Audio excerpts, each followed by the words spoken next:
The judges have deliberated, and they have reached a decision. The best performance in this episode goes to Pastel Boba.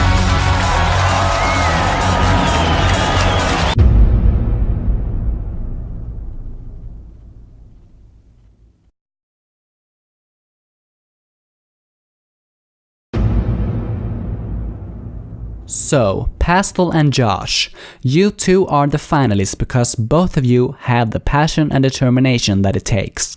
Not everyone has this, and not everyone can take the pressure, evidently. And we are just lucky that we found this out now and not in the final two, so that we didn't have to lose either of you to someone who did not even care. Thank you so much for working so hard to get where you are. You both deserve it. And I want to say good luck to both of you. And congratulations. I hope all of you understand by now that anything can happen in this contest. It could be anyone's game at this point. Don't miss a second as we find out who will be our next YouTube idol.